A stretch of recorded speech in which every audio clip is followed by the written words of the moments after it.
Welcome to i-TUTOR Economics NCERT series. Today we are going to deal with Chapter 1, Introduction to Macroeconomics. Before we begin, let me ask you a simple question. Have you ever heard terms like GDP, inflation, unemployment or budget deficit in the news? Yes, right? These are all part of what we study in macroeconomics. Now, let's first understand the meaning of the word economics. Economics is all about how people, businesses, and governments make decisions when resources are limited. But economics is divided into two major branches. What are they? Microeconomics and macroeconomics. Now, let's first understand the meaning of the word economics.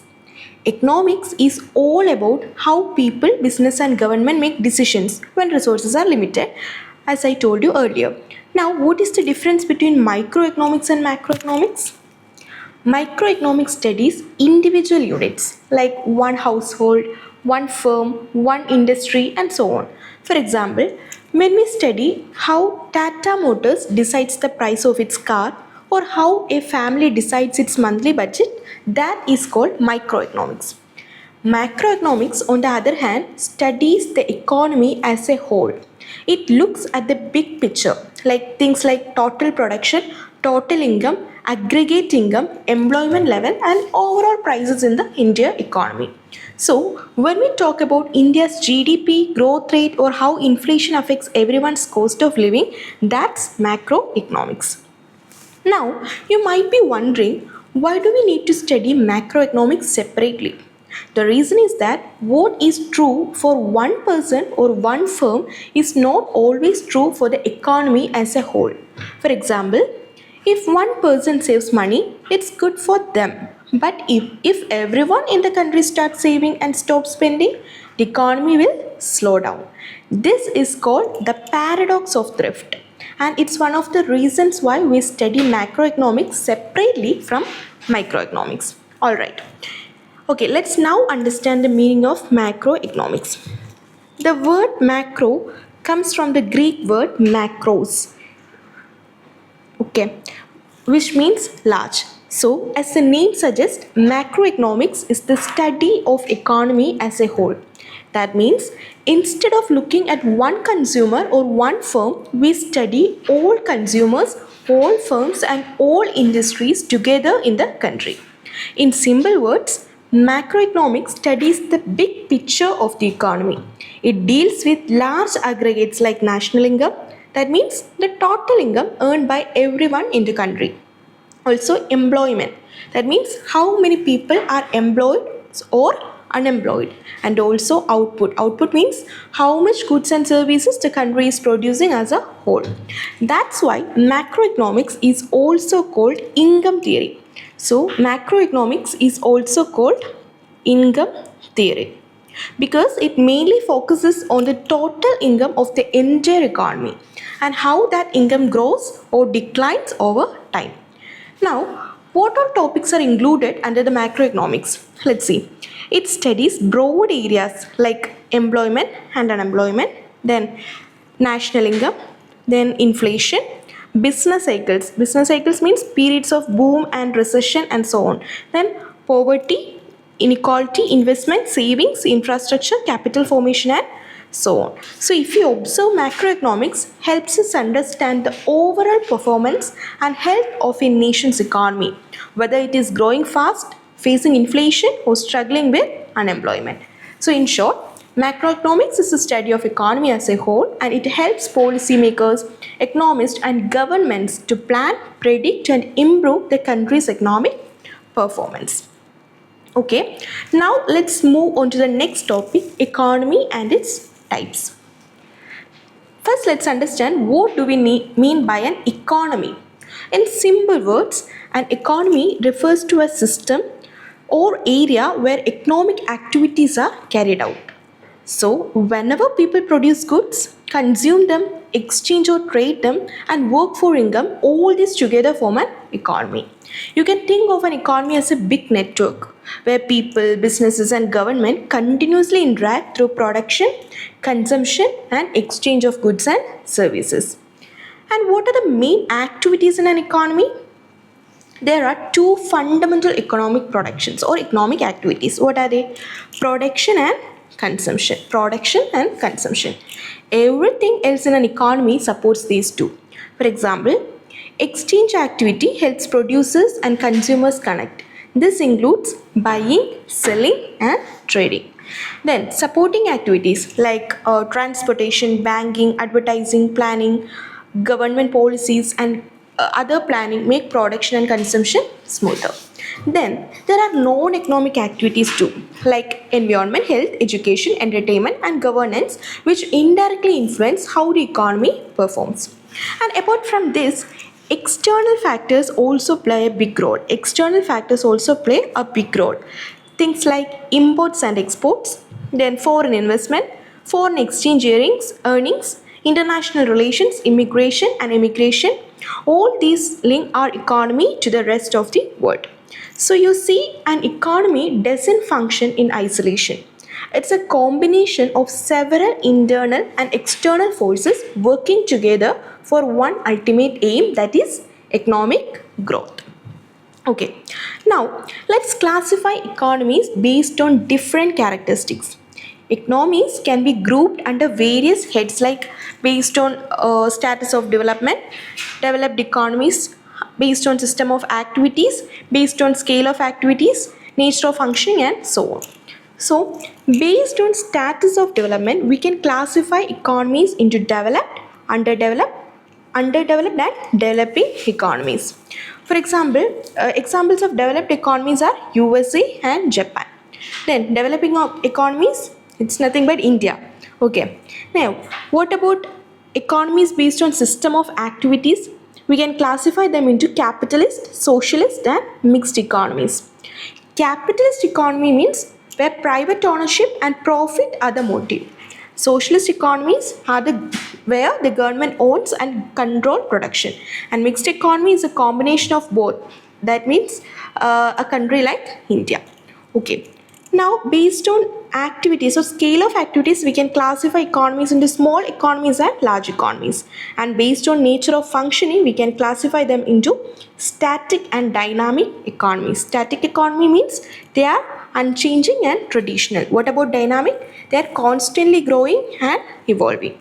Now, based on nature of operations, we can classify economies into two. What are they? Closed economies and open economies. Closed and open. Closed economies means there are no trade with other countries. And what about open economies? They are engaged in imports and exports like India today. Now, based on nature of advancement, we can classify them into traditional and modern economies. Traditional economies are agriculture based and they use old technologies. What about modern? Modern economies are industry and service based and they use modern technologies. And based on level of national income, we can classify economies into low income economies, middle income economies, and also high income economies. So, an economy is the system through which people and organizations produce, exchange, and consume goods and services. Economies differ in their structure, level of development, and functioning, which is why we classify them into different types based on these factors.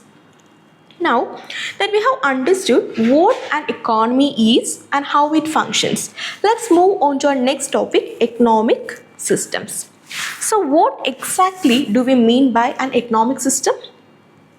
Economic system refers to the way in which individuals, businesses, and institutions are connected together to carry out economic activities in a particular area. In simple words, it's the method or pattern through which a country organizes production, distribution, and consumption of goods and services. Every country has to decide what to produce, how to produce, and for whom to produce. And the way these decisions are made depend on the type of economic system the country follows. So what are the type of economic system or types of economic systems? There are mainly three types of economic systems. Do you know what are they? Yes, capitalist economy, socialist economy, and mixed economy. Capitalist economy, socialist economy, and mixed economy. So, in a capital system, there is a complete freedom for individuals and private firms to make economic decisions. The means of production like land, labor, capital, and organization are privately owned. Okay, here the main motive is profit. So the main motive of a capitalist economy is profit. For example, the United States and Japan are classic examples of capitalist economies. In capitalism, the market, that is, the forces of demand and supply, decides what goods are produced and what prices they are sold. And the government plays a very limited role in a capitalist economy. So the key word for capitalism is freedom and private ownership. Now, what about socialist economy? In a socialist system, it's the government that owns and controls all major means of production. There is no private ownership of key industries. And the main aim here is not profit, but social welfare and equal distribution of income. Okay. In this system, the government decides what to produce, how to produce, and for whom to produce. For example, the former Soviet Union and Cuba, they followed socialist systems. So the key word for socialism is government control and equality. And what about mixed economy? Most modern economies, including India, they follow a mixed economy model. A mixed economy is basically a combination of capitalism and socialism. Here, both private individuals and the government participate in the economic process. And some sectors like agriculture, retail, and small industries are run by private firms, while key sectors like defense, railways, and power are managed by the government. The aim is to balance economic freedom with social welfare. So the key word for mixed economy is coexistence of private and public sector. Okay. Now, before we begin, let's understand something interesting.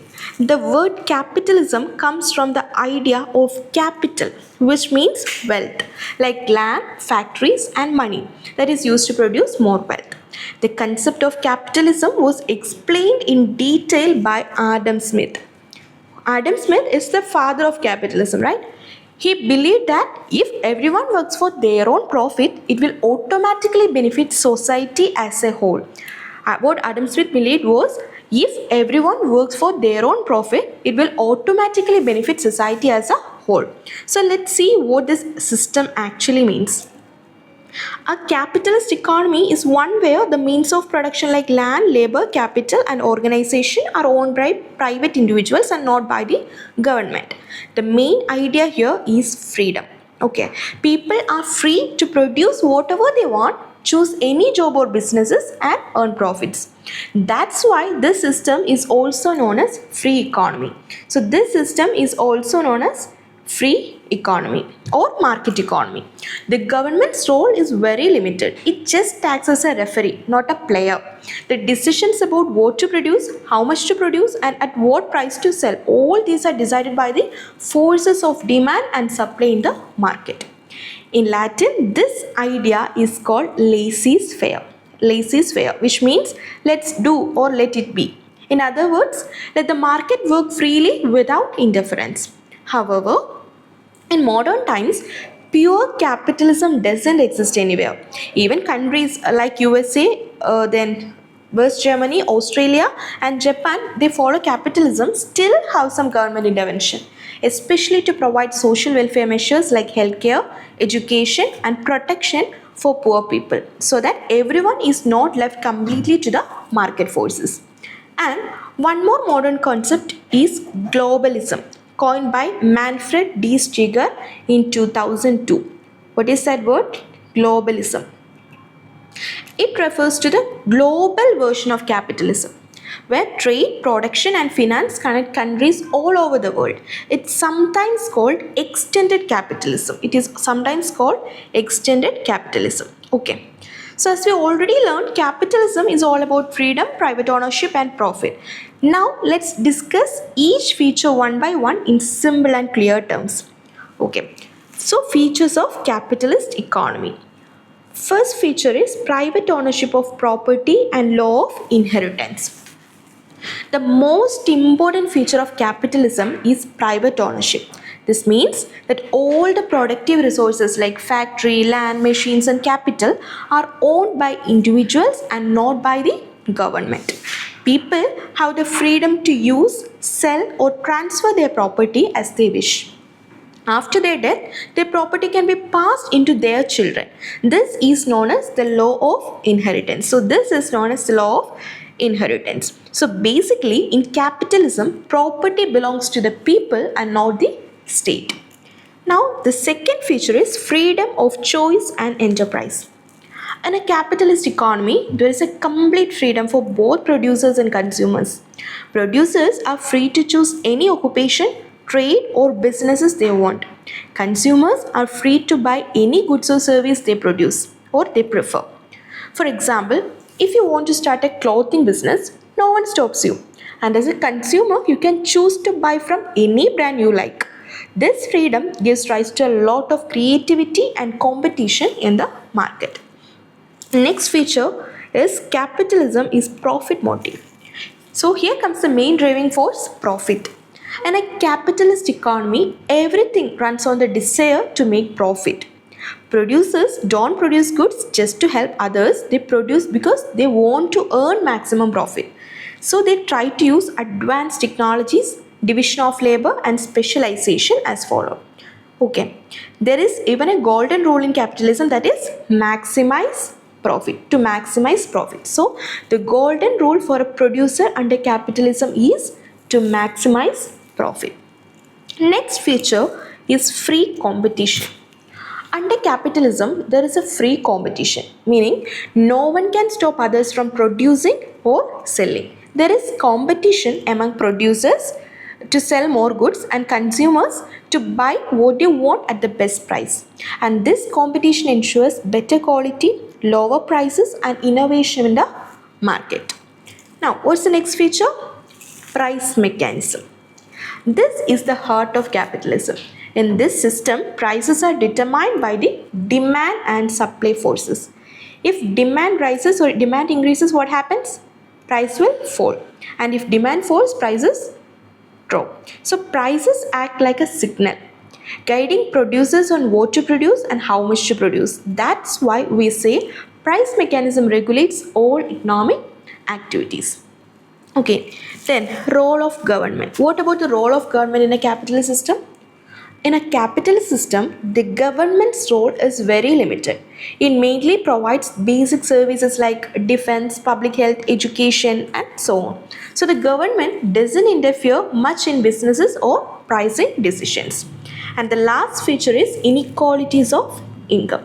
And this is one of the drawbacks of capitalism because property and wealth are privately owned. Society gets divided into two groups. What are they? Haves and have-nots. Haves means those who own property and businesses. Have-nots are those who work for themselves. And as a result, rich become richer and the poor remains poor, creating an economic inequality. Okay, so what are the features of a capitalist economy? Private ownership of property and law of inheritance, freedom of choice and enterprise, profit motive, free competition, price mechanism, role of government and inequalities of income. We now already understood the capitalism means freedom, competition and profit motive. Now let's see what makes this system successful. That means its advantages and also its merits. So automatic working.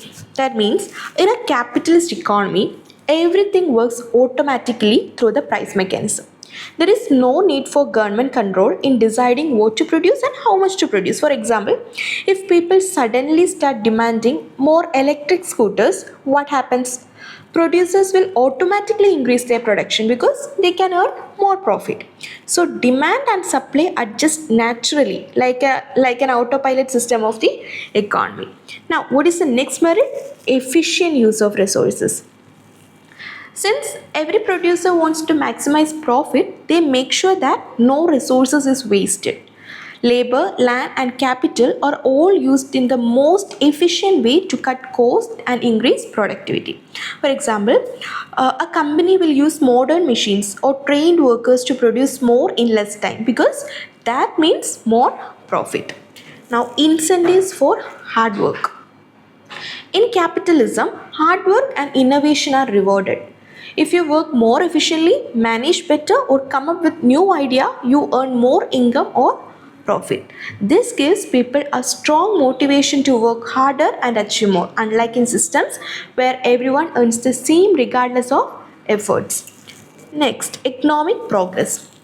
Because people are constantly working hard, investing and competing, the overall result is rapid economic growth. Production levels are high, new industries come up and employment opportunities increase. That's why countries like USA and Japan, which follow capitalism, are highly developed and industrialized. And the next merit is consumer sovereignty. Now, this is a key point. Consumers are the real kings in a capitalist economy. All production activities are guided by the wants and preferences of the consumers. Producers can earn profit only if they satisfy consumer demands. If consumers don't like a product, it disappears from the market. Simple as that. Okay. Now, higher rates of capital formation. Because people earn higher incomes, they also save and invest more. This continuous process of saving and investment leads to higher capital formation, meaning more factories, machines and infrastructure. This further increases the productive capacity of an economy. Now the last merit is development of new technology. Since everyone wants to stay ahead in a competition and earn more profit, producers constantly look for better and cheaper methods of production. And this encourages research, innovation and invention. As a result, what happens? New technologies develop quickly, improving the quality of goods and services. So what are the merits of capitalism? Automatic working, efficient use of resources, incentives for hard work, economic progress, consumer sovereignty, higher rates of capital formation and also development of new technology. Okay. Now that we have discussed the merits of capitalism, let's look at the other side of the coin, that is the demerits of capitalism. Every system has its drawbacks and capitalism too has several weaknesses that affects society. So what are they? Concentration of wealth and income. In a capitalist system, wealth tend to get concentrated in the hands of few people. Why does this happen? Because those who already have capital like land, factories or money can easily earn more profit and become richer. On the other hand, the poor who have only their labor to sell remain poor. So over time, capitalism creates a wide gap between the rich and poor, leading to economic inequality. This is often summarized as the rich become richer and the poor become poorer. Okay. Now, wastage of resources is also a demerit. In capitalism, companies compete to attract consumers. To do that, they spend huge amounts on advertising, branding and packaging, sometimes more than on the product itself. For example, you may see 10 different brands of toothpaste or shampoo, all doing similar things. This duplication of products and excessive advertising lead to wastage of resources that could have been used for more essential purposes like health or education. Now, class struggle. What is meant by that? Capitalism divides society into two main classes. What are they? Capitalists and workers. Capitalists means owners of factories and resources. Now, what about workers? Workers are those who sell their labor. Since the goal of capitalists is profit maximization, they often try to reduce wages or increase working hours, which led to exploitation of workers. And this results in conflict and tension between the rich and poor, commonly called the class struggle. And such struggles can sometimes even lead to social unrest or strikes. Okay. Now, business cycle is also a demerit. One of the biggest problems in capitalism is economic instability. Okay, economic instability, because production is guided by profit and not social need. The economy keeps moving through booms and depressions. So let's understand that simply. During boom periods, production and profit will rise quickly. But soon overproduction happens and goods remains unsold, and this leads to a fall in production, unemployment and recession. So capitalism experiences frequent ups and downs and they are called business cycle, which create economic uncertainty and hardship. And the last demerit is production of non-essential and harmful goods. That means in capitalism, if a product gives profit, it will be produced. Even if it is harmful to people or unnecessary, it will be produced. For example, producers may make tobacco, alcohol or luxury items instead of essential goods like food and medicine simply because those items bring higher profit. And this means capitalism gives importance to profit over public welfare. So what are the demerits of capitalism? Concentration of wealth and income, wastage of resources, class struggle, business cycle and production of non-essential goods. So let's stop it today. Thanks for watching. For more related contents, do like, share and subscribe.